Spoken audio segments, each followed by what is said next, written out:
welcome back to my channel. My name is Arianna. I'm 26 years old and I make lots of lifestyle and bookish content. Today's video is all of the books that I read in the month of May. Spoiler alert, there's 26. Yeah, that's right, almost one a day. Crazy, I know. Little insane. It's fine. Let's get into it. Okay, so April 30th, I wanted to finish my first 100 books of the year. I did not do that, so I finished 3 novellas on May 1st to hit my 100 books for the year. It was so exciting. Book 1, Daring the Doctor by Jessica Cain. It's a novella that I read on Kindle Unlimited.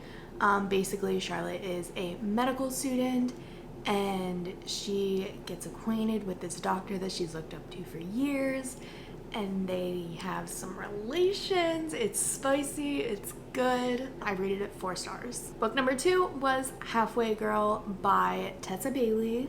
This is also a novella. It's 67 pages. Basically, it's like a college sports romance, but it wasn't really what I expected for a Tessa Bailey book, so I only rated it 3 stars. It didn't hit like her other ones have for me. Then we have End Goal by Amy Dawes. She is a book Bonanza author, and this was the first book that I've read by her. It is also a novella. It takes place in the middle of the series, so this is book 3.5. So I didn't read the first 3, but I still I could understand what was happening. I feel like I would have had a much better appreciation for the characters themselves if I had read the first 3 books. But it is professional football, and when I say football, I mean soccer. It's a good book. I rated it 4 stars. I definitely want to read more of Amy Dawes. I don't know if I'm gonna get a chance before Book Bonanza, but I really hope I do because I like those characters. I want to read the whole series. Book number 4, my first audiobook of the month, Tempt the Boss by Natasha Madison. Lauren and her husband are going to a parent-teacher conference. At this parent-teacher conference, she finds out that he has been having an affair with the teacher. Obviously, they break up, and she has been a stay-at-home mom, but now she has to work. Her first day back to work, she gets in this car accident. Lo and behold, this guy's a major asshole. Guess who her fucking boss is? The guy from the car wreck. There is so much banter. They have a full-out prank war. It's laugh out loud hilarious. If you like T.L. Swan, you will like Natasha Madison. This book is incredible. Absolutely loved it. 5 stars. And then we go to Forbidden Virgin. This was an ebook that I read on Kindle. It's 140 pages, so it's a quick read. Kate has been in love or, crushing on her dad's best friend since she was like 15 or 16. She's freshly out of college, I know that. So she's like, 21, 22. She's a virgin, and she finally convinces her dad to convince him to let her come and have like an internship at his resort in Hawaii. Oh, she comes on strong to him, and then it gets spicy. It's obviously age gap, so if you don't like that, probably don't read this. But if you do like age gap, it's good. I liked it a lot. I give it 4 stars. Next book, My Heart. This was another audiobook. I absolutely loved this series. If you follow me on Instagram, you're gonna know it was The Lucky Heart by Devney Perry. It's a second chance romance, and Felicity is back in town after like 16 years being away. This is like the guy that got away in high school. She had the crush on him, but she ended up dating his best friend.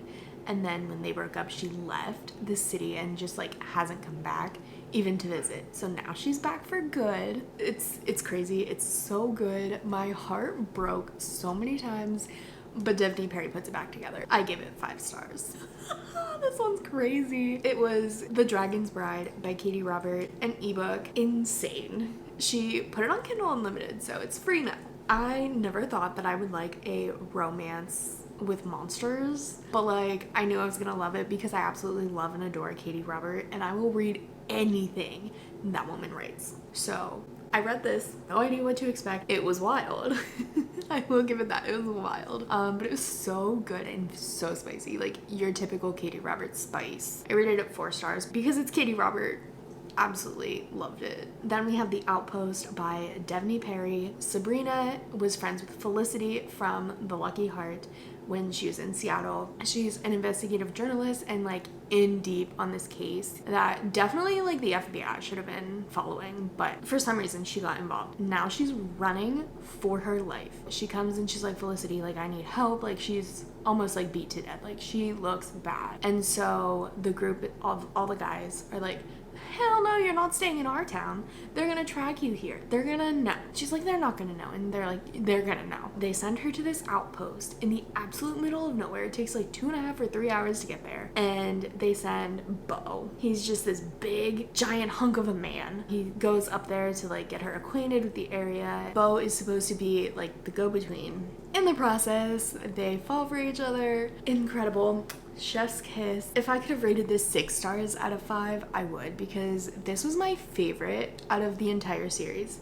Absolutely loved it. It's my favorite. I ordered the special edition beautiful cover as a pre-order for Book Bonanza, and I'm so excited. Then we have The Bitter Root Inn, also audiobook, also by Devney Perry. It is a single parent romance, single mom, Maisie. We learned about her and what happened in the beginning of the series. So if you haven't read The Coppersmith Farmhouse, you'll definitely understand. Like it tells you what happened and like revisits it. But like if you read The Coppersmith Farmhouse, it's just so much better if you read it, because you see the whole thing as it happens, and it's crazy, it's terrible, but like it's how she gets her son. She quits her job as a nurse, will not step foot back in the hospital, and instead buys the local inn and revamps it and makes it incredible. Girl, I want to go stay at the Bitter Root Inn. Like it sounds lovely. She falls in love with one of the guys that comes in, who their paths have crossed in the past, but she doesn't know it. He does. It becomes this big thing by the end of it, and like it's insane. It's so crazy.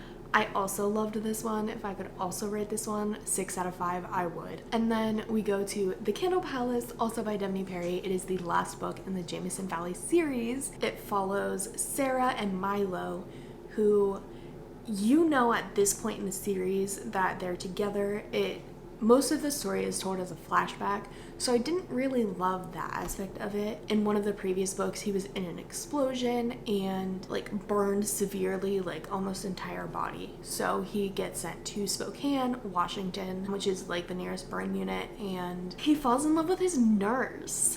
And it's, you know, a forbidden patient-nurse relationship, but like they're very respectful about it. It's so good. Not my favorite out of the series, but I still rated it 5 stars because I love these characters and this town, and just it makes me want to live in small town Montana for a while. I lived small town life my entire life growing up, and I don't want to do that again, but this series made me want to do it again. And then we had more Devney Perry. So as if that wasn't enough, I move on to her Lark Cove series, Tattered. And it follows Thea and Logan, and oh my god, I lost my mind when I realized that Logan from Tattered is also the same Logan from the Clover Chapel in the Jameson Valley series. Same guy, totally different side of this man. Insane. Once I realized it was him, I didn't think I was gonna like him. I didn't think I was gonna like the book.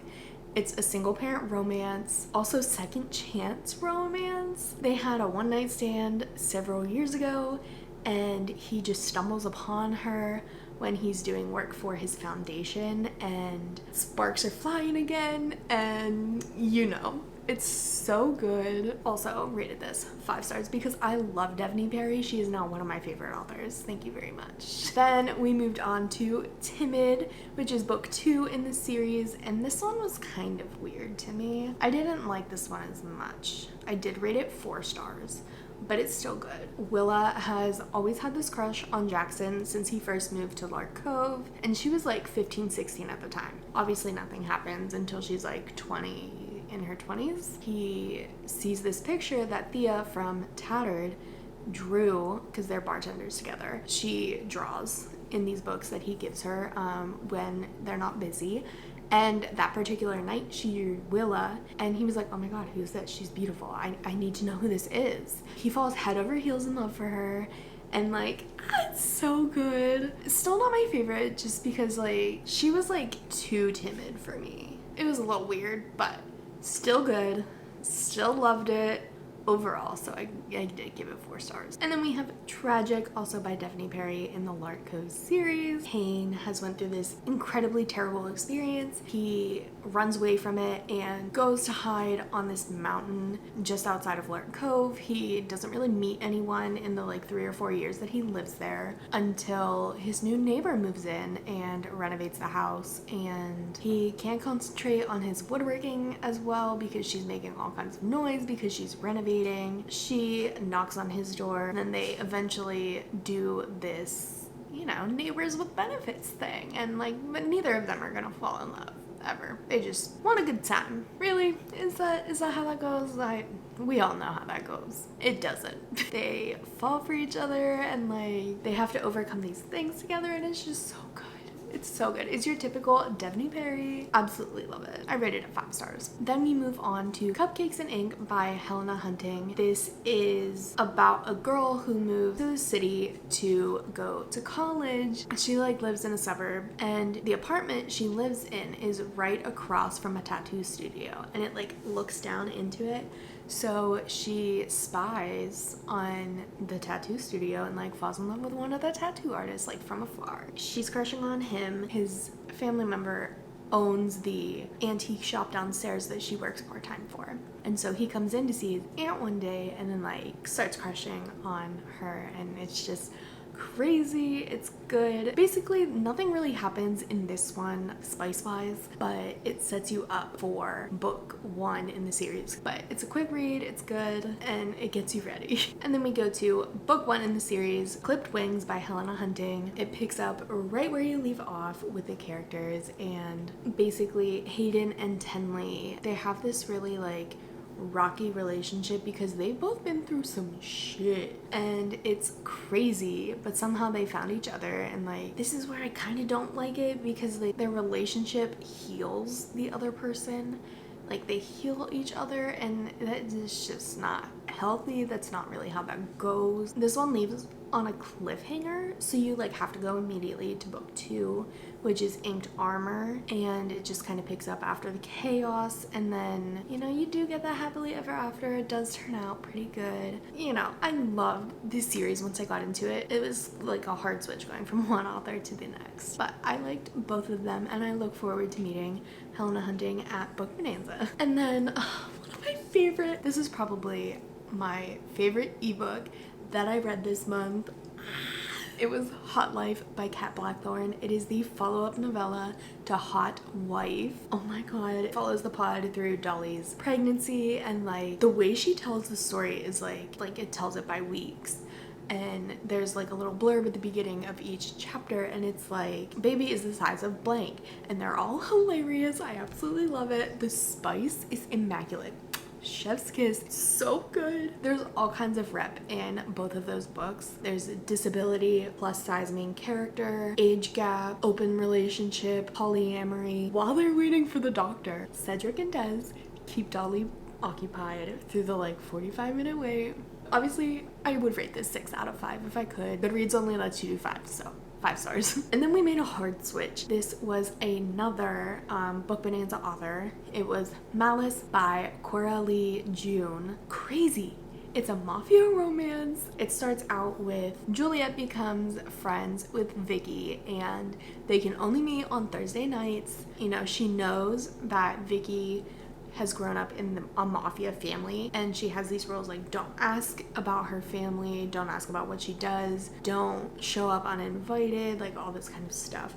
Don't tell anyone you guys are friends. And she has this bodyguard, Vicky does, that comes with her every single week. It's one of her brothers. Julia and Vicky have this experience where Vicky is like saying goodbye all of a sudden, and like, I have to leave. Juliet's not happy about it, and like trying to figure out like what's happening, where's she going, like, oh, my best friend is leaving, like what the hell do I do now? And so they get caught up in this life or death situation. Vicky ends up going away to her Italian family. Juliet is left with Vicky's 3 brothers. There's Anthony, William, and Nicholas. Oh my god, Nicholas, his nickname is Malice because he is like the boss. He's badass. But it gets even crazier because Juliet ends up in a reverse harem with these three brothers. And Nicholas is like, no, she's mine. I just let you guys have time with her. But William is the brother that, you know, has known her for like 3 years. And like, then Anthony is like this kind of like, he's a little out there. He's went through some trauma, and it's like,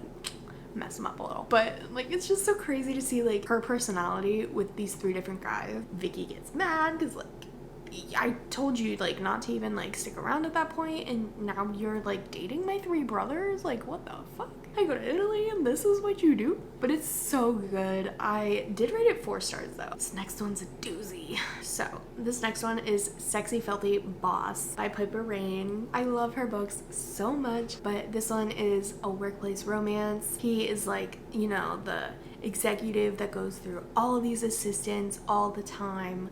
They work at like an ad marketing agency, and she is gonna leave early this one day, and then he fires his assistant, so he needs one to cover, and she gets stuck doing it. She has to sit on this presentation for a new proposal that he's doing, and has been working his ass off and could make him a partner in the company. And it turns out they like her idea, and they expect her to also be working on the campaign the entire time. Throughout the campaign, they fall for each other. It's wild. It's your typical office romance. Absolutely loved it. 5 stars. I read Infraction by Rachel Van Dyken. It is like a siblings best friend romance. They play football. It's so good. It made me cry. This is probably the most recent book that has made me cry, because one of the characters' parents has cancer and passes away within the book.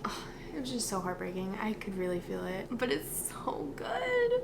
If you like Siblings Best Friend, you will like this book. I did rate it 5 stars. And then I didn't realize that book 1 was on script. I ended up going to Lovers by Fiona Cole. When I tell you, I have the biggest weakness for sex club books. Like, the entire Wicked Villain series, chef's kiss. This is very similar. This is book 2 in the series. It takes place with this guy who works at the sex club Voyeur. Very much what it sounds like. They basically perform scenes in these closed rooms, and there's glass, and it's one way, so the people inside the room can't see who's watching them, but they know they're being watched. Crazy. But this couple, Jake and Karina, are getting married. They've been best friends. They own are going to eventually own this company together. Their parents have been like, oh, haha, you're gonna get married someday.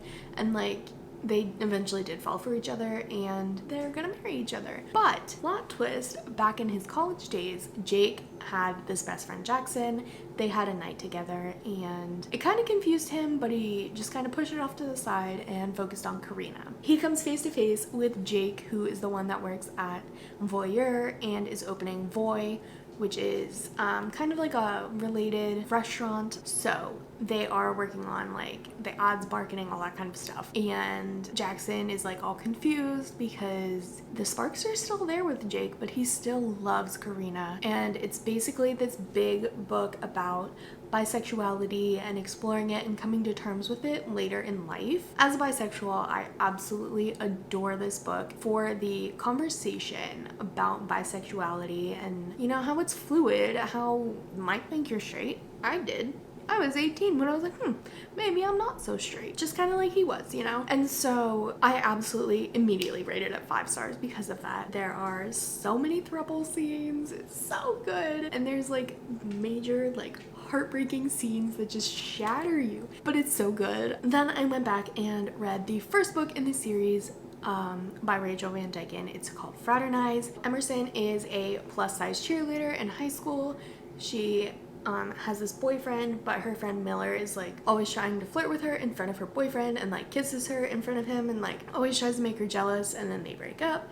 And he's going to leave because his dad has to move them away. Before he does, he takes her virginity. And you know, like she's madly in love with him, like he's in love with her, but like has to go, he can't stay. They kind of just go separate ways, lose touch, that kind of thing. And then he's playing for this professional team, and she's brand new on the cheerleading squad and like is going through all this shit because she's a professional cheerleader, but she's like heavier than most of them. That's like a big part, and they have this rule where the cheerleaders and the football players can't fraternize with each other, and girl, they all do. Miller is freshly traded to this team, and he kind of has to watch her fall for one of the other guys, and there's this big like love triangle thing. So if you don't really like love triangles, this one might not be for you, but it's so good. It's incredibly like heartbreaking, just as Infraction was, but like it's still so good. Rated at 5 stars. And then we have Sweet Temptation, another mafia romance. I don't know why, I was kind of feeling a little mafia this month. Basically, it's an arranged marriage mafia. Cassio's wife is killed,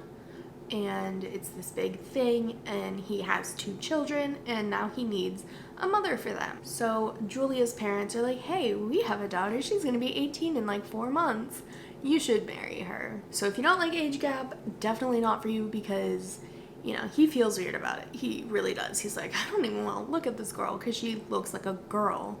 You know, like I'm in my 30s and like she's not even 18. Like that's weird, man. But you know, he does it because he, you know, is going crazy. He's not getting enough sleep. He's working long hours. Like he does need help. You know, they get married the day after she turns 18, and immediately she's thrust into this world of like taking care of his kids, being a wife. Like it's crazy, but she makes do, and eventually they do fall for each other, and there's a lot of spice. I did rate it 4 stars though. And then we went back for another Natasha Madison book. It is Only One Night. It is the 3rd book in the series by Natasha Madison. It is the story of Manning and Evelyn. Manning is this football player for the Dallas Oilers, and he's very against social media, and he's married to this woman who only wants him for his status on the football team, just to be able to say, oh, I'm married to a football player. And like she refuses to divorce him. They have a child together, and eventually like he meets this girl, Evelyn, and realizes, oh shit, like I'm actually very into her, and I can't believe I wasn't like truly happy before. Like I wasn't living. I know I wasn't happy, but like damn, I really wasn't happy. And so he finally like sets things up to like get out of his relationship, his marriage. It's crazy, it goes wild, but it's so freaking good. I rated it 5 stars because we love Natasha Madison. Then the next one was an ebook. It was King of Shadows. It is the first in the Hades and Persephone series by Amelia Wilde. It's like a modern retelling, but like Hades is like not king, but he's the one that owns the diamond mines, and you know, Persephone lives with her mom Demeter in the flower fields and you know, flower crowns and all that. Typical Hades and Persephone retelling. It does leave on a cliffhanger, so like that's part of why I didn't really care for it. I did rate it 3 stars. It started out really strong, and then I don't know, I just kind of lost interest in it. I was really hoping for like a Katie Robert level like spice in it, and like you just don't get that much spice. My next audiobook, it is the one I just finished today. It was Only One Touch. It follows the story of Nico and Becca. Becca is the agent for Manning in the last book, and Nico is the one that owns the Dallas Oilers. And like they've known each other, they've worked around each other for years now. And then at this one party, he's like, oh shit, Becca, you look good. And you know, it's that big like, oh shit, how did I miss this? And you know, they like have little sparks fly, and then they like start a friends with benefits thing, and it's so good. There's so much tension and heartbreak, and it like pummels your heart. You're shattered. It does put you back together. It's worth it. It's so good. 5 stars. You better go read it. Thank you guys so much for watching, and I will see you again very, very soon in a brand new video. Okay, bye guys.